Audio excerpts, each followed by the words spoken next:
Nah, salam, selamat pagi Bapak Ibu dan saudara yang kasih Tuhan. Salam. Demikian juga untuk Bapak Ibu yang dimanapun saja berada, yang mengikuti live streaming. Kiranya damai sejahtera Tuhan Yesus memberkati semuanya. Ya, kita akan merenungkan firman Tuhan. Kita baca di dalam Kisah Rasul pasal yang ketiga. Kisah para Rasul pasal yang ketiga. Kita baca ayat 1 sampai dengan ayat 10.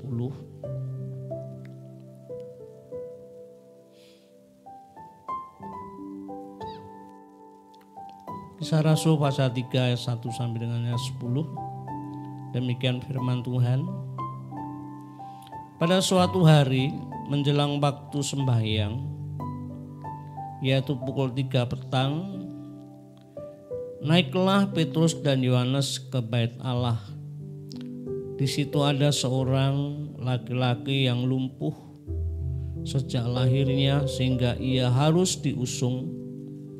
Tiap-tiap hari orang itu diletakkan dekat pintu gerbang bait Allah yang bernama Gerbang Indah untuk meminta sedekah kepada orang yang masuk ke dalam bait Allah.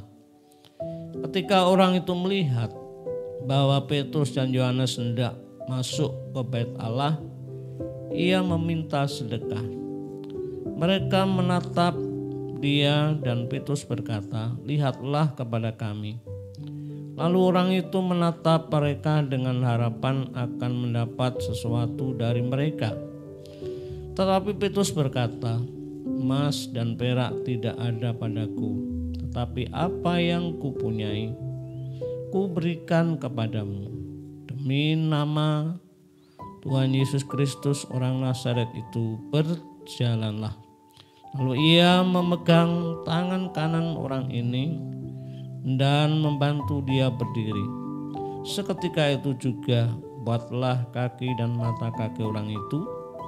Ia melonjak berdiri, lalu berjalan kian kemari dan mengikuti mereka ke dalam bait Allah, berjalan dan melompat-lompat serta memuji Allah. Seluruh rakyat itu melihat dia berjalan sambil memuji Allah. Lalu mereka mengenal dia sebagai orang yang biasanya duduk meminta sedekah di gerbang indah bait Allah, sehingga mereka takjub dan tercengang tentang apa yang terjadi padanya. Ya, sampai di sini. Wah, Bapak Ibu dan Saudara yang dikasihi Tuhan, ya, hari Pentakosta yang sudah kita peringati adalah hari di mana Roh Kudus itu dicurahkan. Ada kira-kira 120 orang yang dibaptis, dipenuhi dengan Roh Kudus seperti yang sudah dijanjikan ya, di dalam Perjanjian Lama, di dalam kitab Nabi Yeskiel pasal 36, yang artinya ketika Roh Kudus dicurahkan, yang dahulu di situ dikatakan hati yang najis, hatinya yang najis, yang rusak ya karena dosa. Namun karena Roh Kudus hatinya tuh diperbaharui. Hati yang baru ya, di dalam kitab Yeskiel ya, itu diumpamakan, diibaratkan ya. Ya, coba kita akan membaca di dalam Yeskiel pasal 36 ayat 33 sampai 36.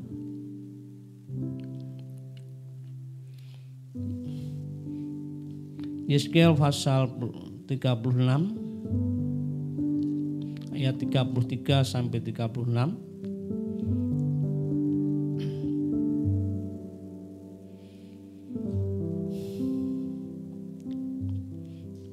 Ini diibaratkan atau diumpamakan seperti di dalam ayat yang kita baca ini.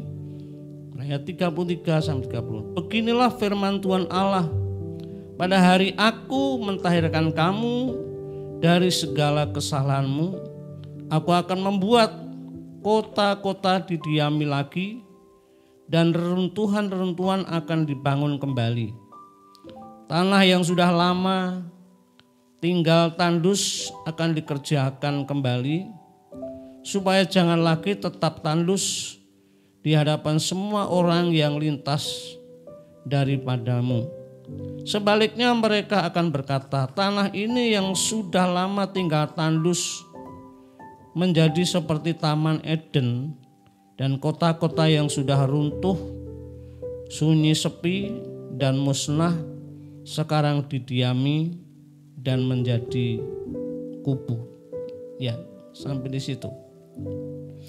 Ya, hati yang baru diibaratkan atau diumpamakan ya kota yang sudah runtuh.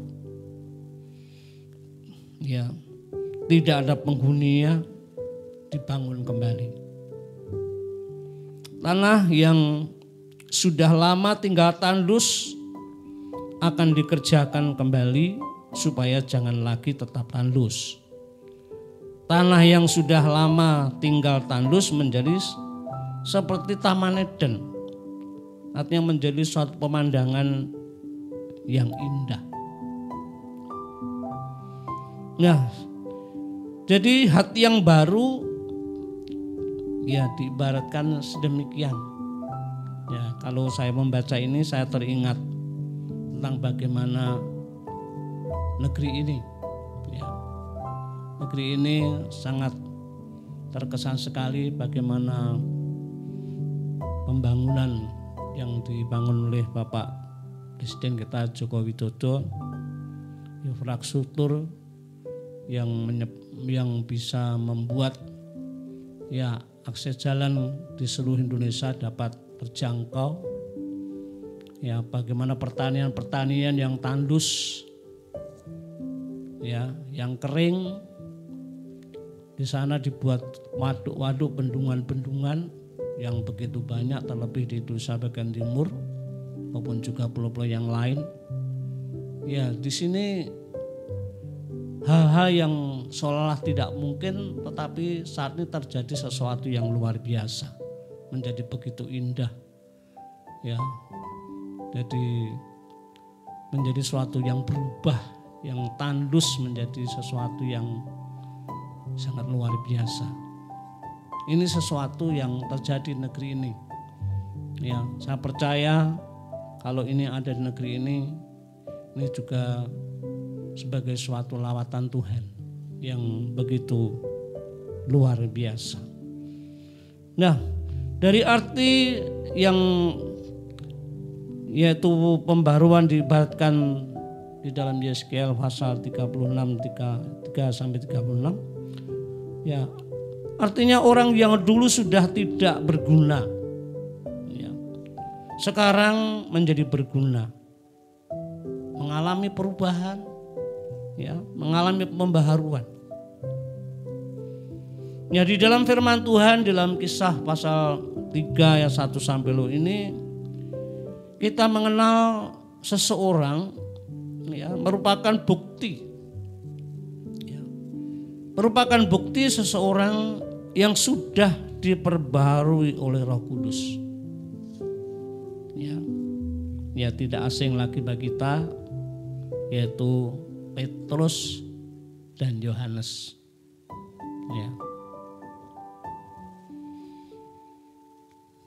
Ya, yang menjadi pertanyaan, pembaruan apa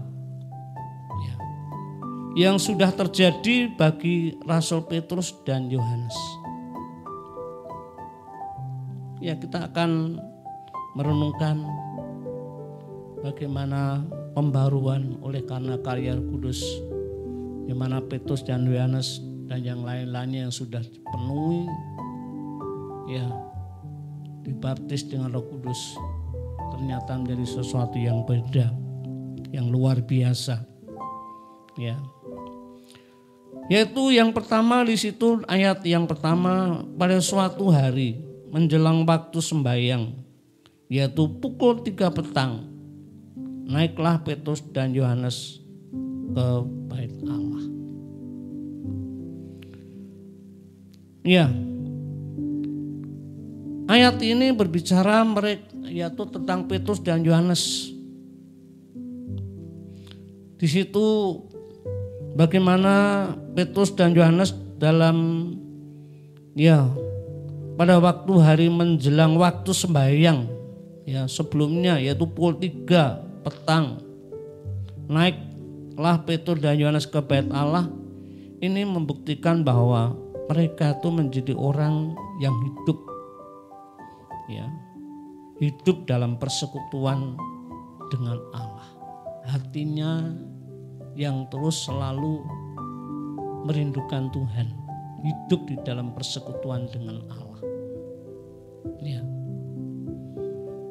Merindukan terus selalu datang di rumah Allah. Ini sangat luar biasa. Karena sudah diperbaharui, dipenuhi dengan Roh Kudus.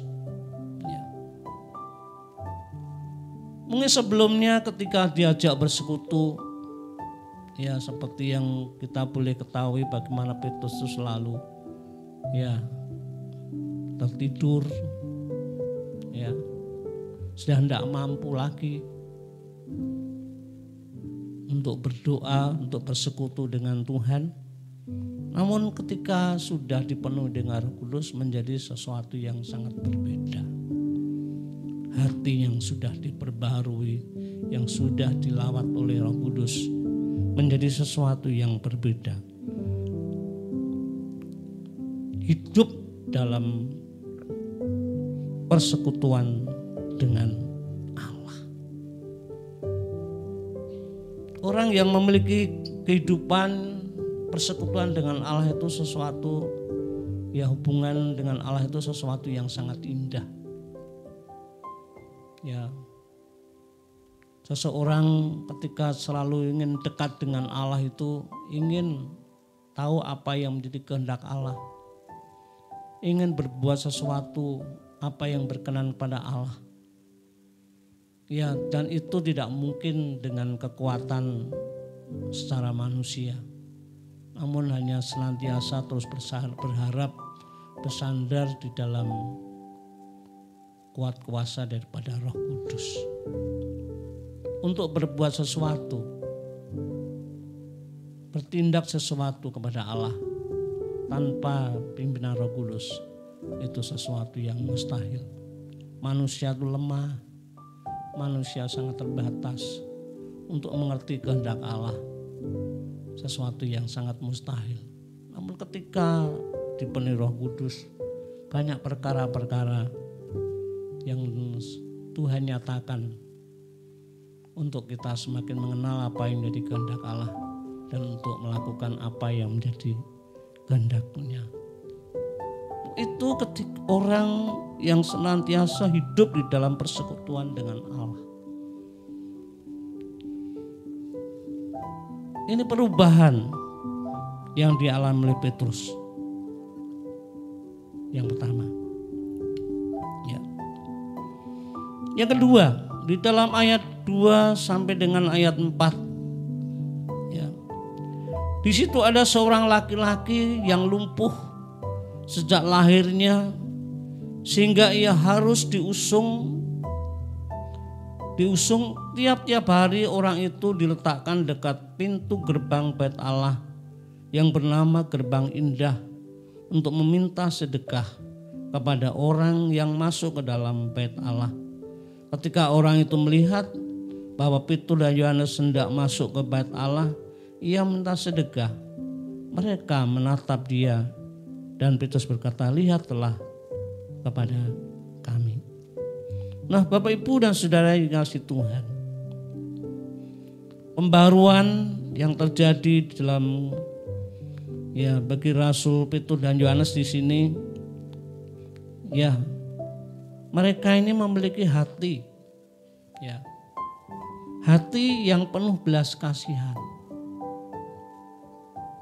memandang seseorang Ya.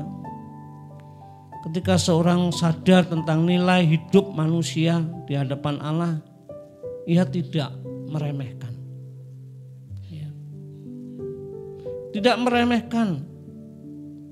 Meskipun orang itu dalam keadaan sakit, dalam keadaan kelemahan, dalam keadaan kekurangan, dalam keadaan kesalahan, tidak memandang sesuatu yang remeh.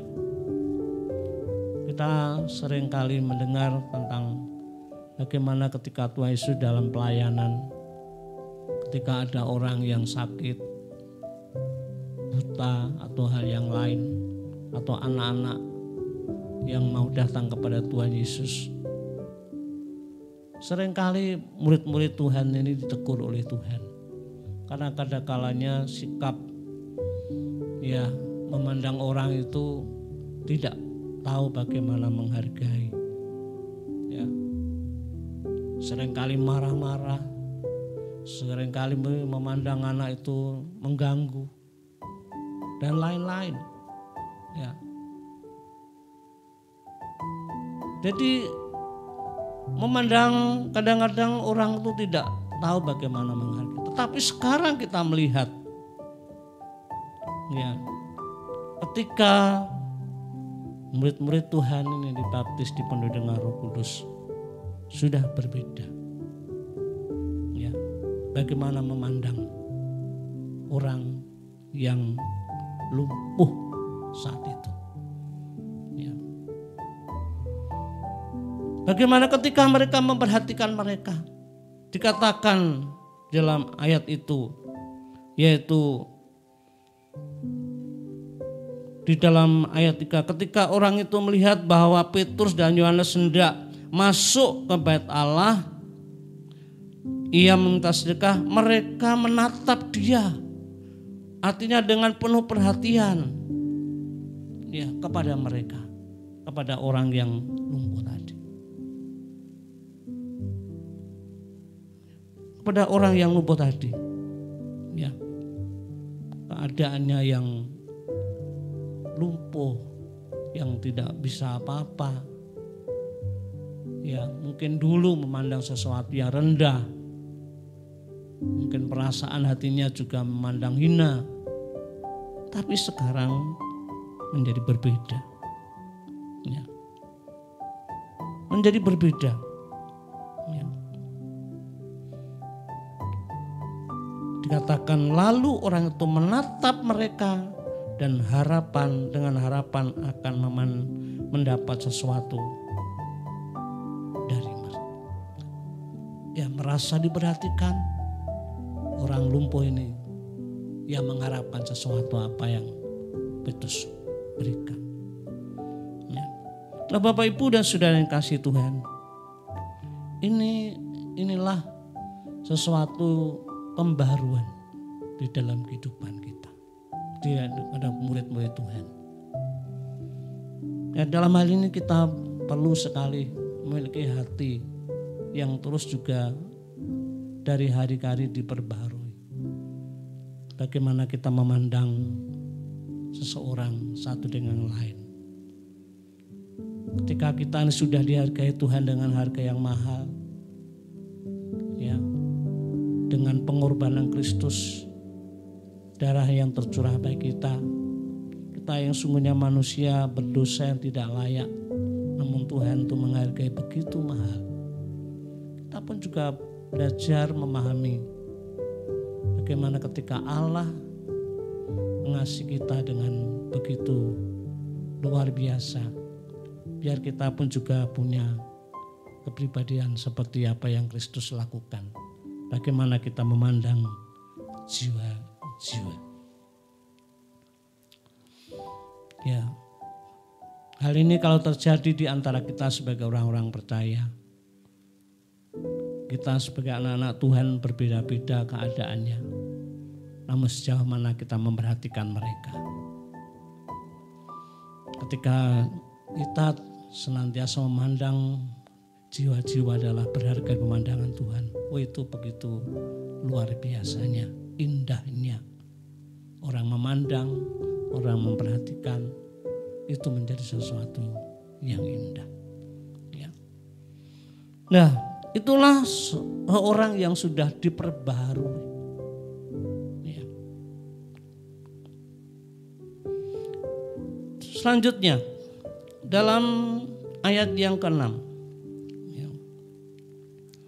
Tetapi Petrus berkata, emas dan perak tidak ada padaku, tetapi apa yang kupunyai ku berikan kepadamu. Demi nama Tuhan Yesus Kristus orang Nazaret itu berjalanlah.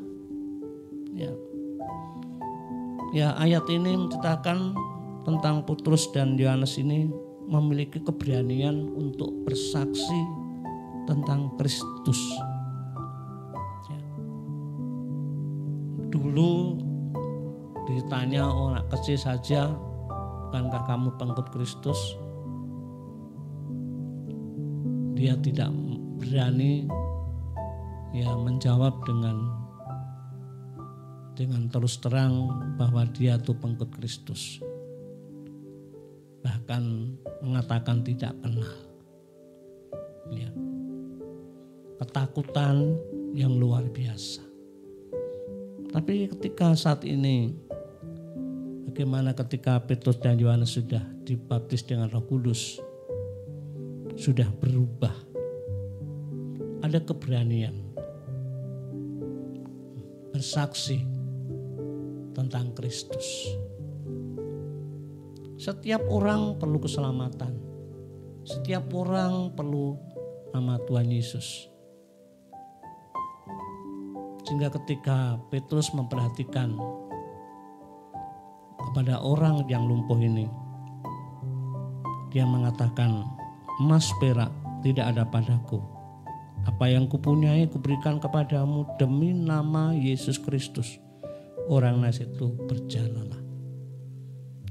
Nama Yesus lebih berharga dari segala-galanya. Hal itu menjadi sesuatu yang dapat membuat orang lumpuh sangat perlu pertolongan. Maka ketika Petrus dan Yohanes bersaksi tentang Kristus, orang lumpuh menjadi sembuh. Ini sangat luar biasa. Ya. Menjadi sesuatu yang indah. Ya. Yang dulu murid-murid ini penakut.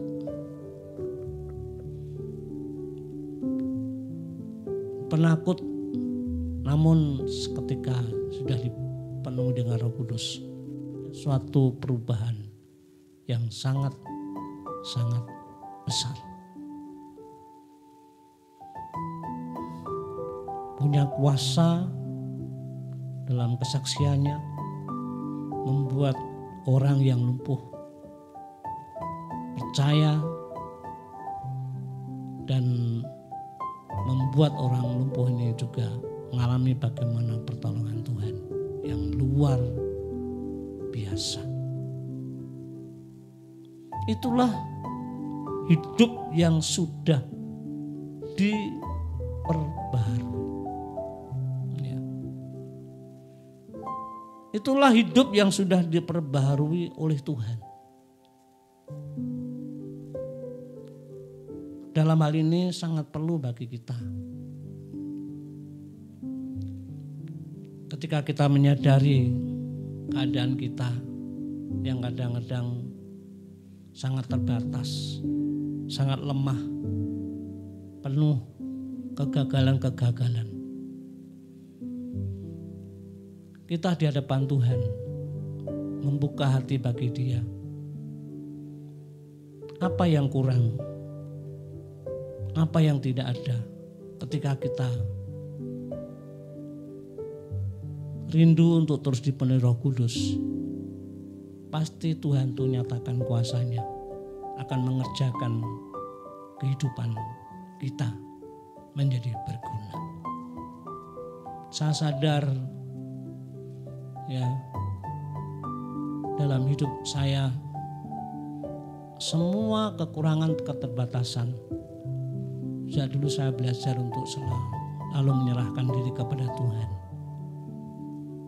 Dalam segala kelemahan, keterbatasan, dalam semua keadaan, saya belajar untuk selalu terbuka bagi Tuhan. Dan Tuhan itu banyak mengajar ya, untuk mengubah sifat-sifat karakter yang lama yang tidak baik. Saya belajar ungkapan di hadapan Tuhan. Ya, untuk Tuhan mengubah. Bagaimana ketika Tuhan mengubah, itu memang kadang-kadang sakit, tidak enak. Tapi belajar untuk selalu menyerahkan diri kepada Tuhan. Ya. Kadang-kadang saya pun juga menyadari ketika mungkin apa yang saya lakukan tidak menjadi berkat. Saya sampaikan untuk bisa mengingatkan, untuk menegur ketika saya salah. Sebab saya ingin hidup ini terus diperbaharui dari hari ke hari. Tidak menutup hati untuk terima teguran. Sebab ini sangat penting bagi kita. Bagaimana ketika mau dipakai Tuhan. Ketika kita tidak mau diubahkan. Masalah datang, pencobaan datang. Kadang-kadang itu dipakai Tuhan untuk membentuk kehidupan kita. Untuk diubahkan sifat-sifat kita yang tidak baik.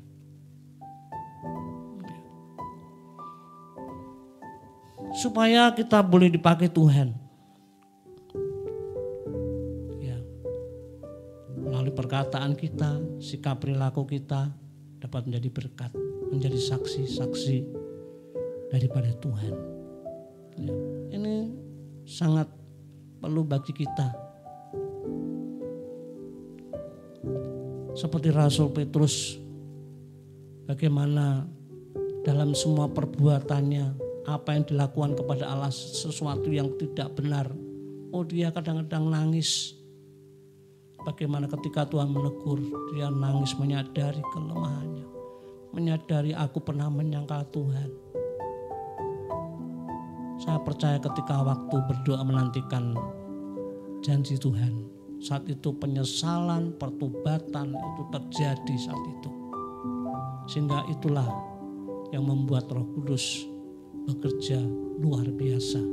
Sehingga Petrus dipakai Tuhan luar biasa. Ya, ketika seseorang memberikan hatinya kepada Tuhan melalui doa, Roh Kudus mau memperbarui. Tidak seorang pun yang dapat membersihkan hatinya. Ya, terlebih hati kita tuh tidak kelihatan. Siapa yang dapat membersihkan? Tidak ada seorang pun dapat membersihkan hati kita. Hanya Tuhan saja yang tahu. Hanya Roh Kudus saja yang tahu. Ya. Hanya Roh Kudus saja yang bisa membersihkan, memperbarui hati kita. Maka perlunya Roh Kudus dicurahkan. Ya, punya peranan yang penting bagi orang-orang percaya. Nah, untuk itu Bapak Ibu dan Saudara yang dikasihi Tuhan, ya kita terus berdoa ya untuk negeri ini. Kita yakin bahwa Roh Kudus ada di negeri ini. Ketika Roh Kudus sudah bekerja dalam kehidupan orang-orang percaya, kita yakin Roh Allah juga di negeri ini akan membawa suatu perubahan-perubahan yang sangat besar. Terlebih dengan peristiwa-peristiwa yang di negeri ini, memang sesuatu ya pergumulan yang tidak ringan. Namun kita bersyukur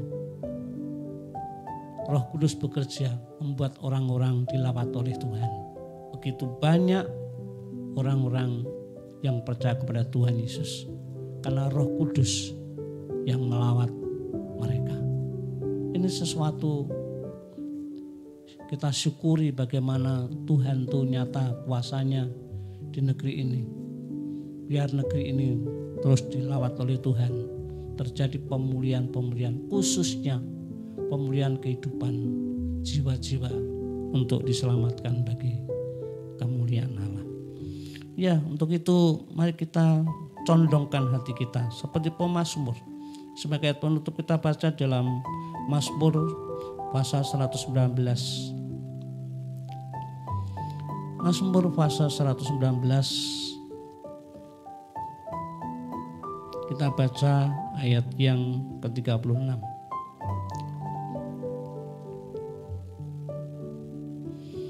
Demikian firman, condongkanlah hatiku kepada peringatan-peringatanmu dan jangan kepada laba.